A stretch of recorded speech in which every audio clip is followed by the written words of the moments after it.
So in this video, I'm going to quickly walk through something I put together over the weekend. Because many times when I talk to customers and I talk about the hybrid cloud, the idea that I have this connectivity between my on-premises infrastructure, such as Hyper-V based clouds or VMware clouds, doesn't matter, and then things like Azure. And the goal is I want kind of a single interface for end users where they can just say, hey, I want to create a virtual machine. And then the underlying infrastructure, the management infrastructure, decides, well, should it create the VM on premises or should it go and create it in Azure? And that logic could be very complex. You might decide, well, how much infrastructure do I currently have available on premises? Is it for test dev? Do I require high availability, so clustering of the virtual machine? There's a lot of different ways you could decide that, a lot of different factors. In my case, I'm just making it very, very simple. If the user decides they want it to be highly available, i.e. clustered or not.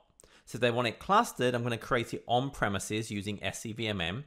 If they don't need it highly available, I'm going to create it in Azure. So I created an orchestrated runbook to do this.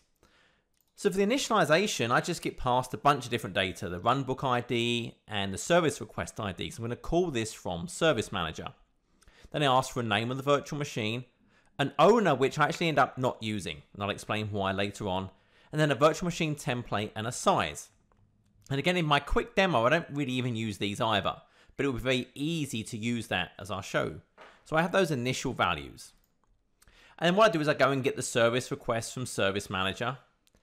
And you'll kind of notice that I have this bit going downwards. Initially, I didn't have this. Initially, I just went from get service request to get the runbook activity because I need the user ID of who requested the service. And if I go via the Service Manager portal, it's actually very easy. I can just embed that as part of the request offering. But if I want to go through something else, let's say Windows Azure Pack via GridPro, I don't get that. So I had to kind of add in this other step from Service Manager service request types. I actually had to go ahead and get all of the related users and groups for that particular service request. So that was via the Service Manager activities. I just did the get relationships. Then I had to kind of get objects. And for this, I want to get all the Active Directory users and groups where the System Center object GUID equals the related object GUID from the get AD user. But I only want the affected user, i.e. the one who raised this request. So in the link, I actually add a filter to say only include where the relationship class from get AD users equals the affected user. So I'm only getting the person who requested this. Then I get the runbook activity. And then I kind of get some information. I go and get the clouds for the user. And this is where you could really do anything you want. So I just kind of hard code it. I said it's an infrastructure cloud, it's Hyper-V. I say the template I'm going to use, if it's Azure, which service I'm going to use, etc., etc. But you could do whatever you want in here. You could go and look stuff up. I could actually use the size I request and say, is it basic A1 or basic A2 or basic A3? Anything I want to do. I was just kind of lazy at this point. And then I actually go and talk to Active Directory. And from the username, which I got from my get object, I go and get their email address. Because I'm going to use this. I'm going to go and send them an email with an RDP file to either Azure or on premises. So I have to go and get their email. And again, you can see before I got it from the portal, and I had to split it, but I commented that out because I had to change how I did it. So this is just basically setting a bunch of variables that are going to be used later on, and I publish all these out onto the data bus of Orchestrator. So again, I'm very, very simple in here. I'm just hard kind of coding it really. In reality, you would use those initialized data, the OS I want, the size I want, to set all these things accordingly. I could go and look up, well, which group is the user in, so what clouds I should use. I've just made this very, very simple, but the point is this is PowerShell. I can do anything I want in here. And then I'm doing a check value. I'm actually going ahead and I'm looking, well, is HA required? Is it equal to 1? And that's what was set in that initialization. If it's not 1, I'm going to actually go and create it in Azure. And in here, I'm using PowerShell. I'm invoking a session to myself, but I can actually invoke this normally to a separate host I use to run PowerShell. And I've got the Azure commandlets and I've got the System Center virtual machine commandlets installed on this box. So then basically I go through, I do a bunch of config, and basically I just go and create the virtual machine. So I'm hard coding an admin. I'm doing a very hard thing to guess is the password. And the VM name that I get passed, the Azure Cloud name from what I published for the Get Clouds for User.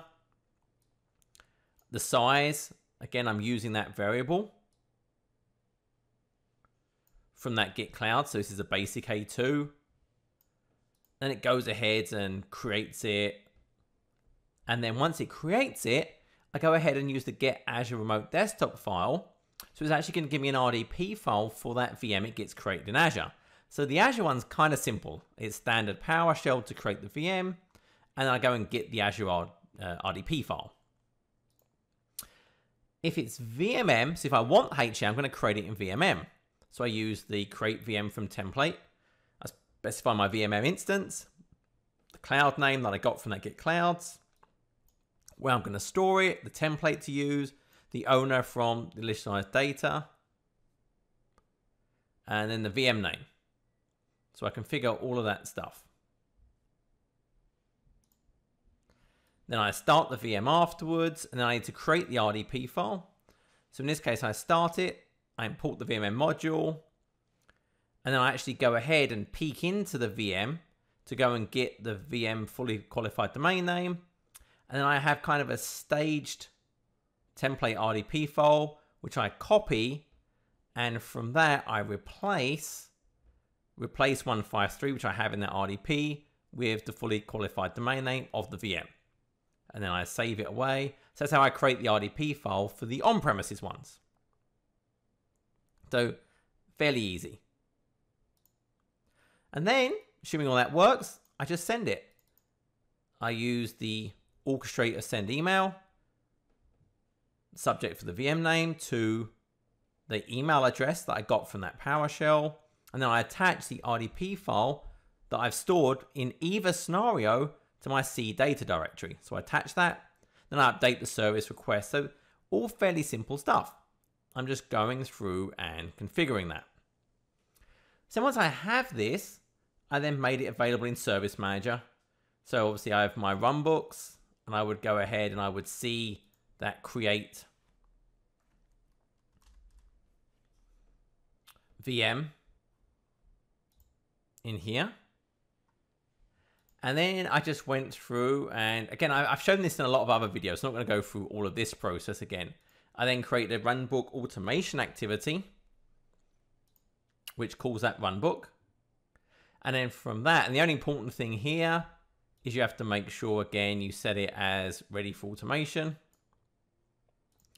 And then from that, I created a service request template, which in this example, I actually didn't go with any kind of manual approval. I just did an auto approval step, and then I call that runbook. And really the only things I do in here is I set the runbook ID to be the ID of the work item of the runbook. So you see I set it to ID of the work item of the runbook, and I set the service request to be the ID from the work item of the service request. So I did exactly the same thing. So it gets passed to the runbook, the service request ID, and the runbook ID. From that, I just went ahead and created a request offering for that, creating a VM in the hybrid environment. And the thing that kind of was interesting here, just to walk through that, is in the kind of the mapping of the prompt. So in here, I request the things from the user, the VM, the required OS, the size, and is HA required. I then configure those prompts and I map them. And you have this token portal username. And that's originally what I used for the owner, which will be domain/user. And that worked great when I used this from Service Manager. So I created the request offering, then I added it to a service offering. And so if I actually went to Service Manager at this point, I would see this. I could go into it. I could go to my cloud services. I could say I want to request a VM in the hybrid cloud. I can then go to my form and type in the VM name. In the request offering, I made these to the options. I kind of ignore it in the runbook from the code, but I can add anything I want in here. And if I want a HA or not. 1 for yes, 0 for no. And then it would go through. And if I submit it, would go and run the runbook. And that works great. What I wanted to actually do was more interesting is use it from the Windows Azure Pack this time. So I would be finished there. So in Windows Azure Pack, I actually went in and you can integrate with GridPro. It's actually kind of built in. So you download the add-on, it links to it, and that gives you request management. So I have a connection to Service Manager from my Windows Azure Pack. So I have Windows Azure Pack to GridPro, which talks to Service Manager. And then I created kind of a plan for my request offerings, which you can then make available to users.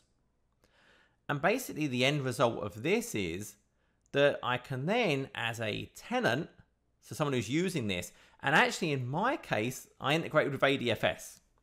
So if I look at my ADFS server, you'll actually see I'm integrating with my tenant and admin site. So I'm actually just logging in as my regular Active Directory user instead of a completely separate set of users. And I can now run requests through Windows Azure Pack. And the key point here is, the reason the foundation for this demo is normally Windows Azure Pack, I can create virtual machines. So I can create things from the gallery. I can create a standalone VM, which is just a VM template in SCVMM. Or I can create something from virtual machine role, which is actually a gallery item that I've imported in. So I say from gallery, and I've got one of them configured in here for sort of Windows Server 2012 R2. So I could go and deploy that. But through this integration with Service Manager via GridPro, anything Service Manager can do as a service request, which is anything Orchestrator can do, well, I can actually now trigger that through Windows Azure Pack. So I can say, well, hey, I want a new request. And it's going to show me the same view I saw in the Service Manager portal. So I'm going to create a VM in the hybrid cloud. And I'm going to say I'm going to call it test hybrid. And I'm going to say I want a high availability. And say go. So then I see these as a request in my portal. And then what will actually happen, it's going to take a little bit of time, but I will see that get created as a service request in Service Manager. So if I look, so I can see it's now in progress. So it's going to go through and it's going to do that automatic approval, which is they're currently running. Then it will go and call the create, bit of thunder where I am, and it's going to go ahead and call that create runbook. So I'll refresh that. I want to see so the approval's done. Now it's running the call the runbook. And then what will actually happen is if I go to Orchestrator,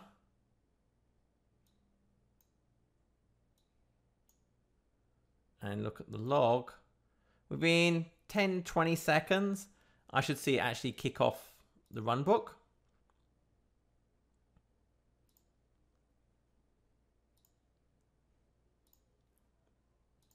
Okay, so there that goes. Oh well, so that's getting the users running the PowerShell. And then what I should see it do is go and call VMM.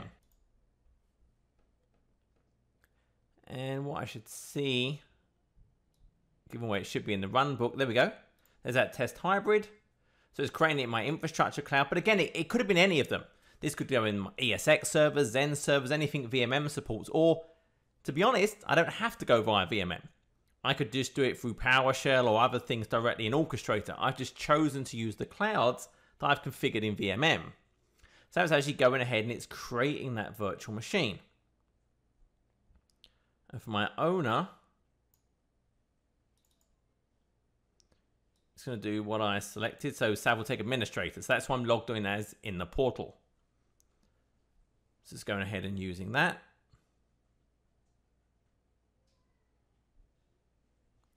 And then that's going to take a little bit of time. So that's going to go and create. And then once it's finished creating that, what I'll actually see at a certain point, that's kind of an old one, is it will create an RDP file. It's going to copy this template file.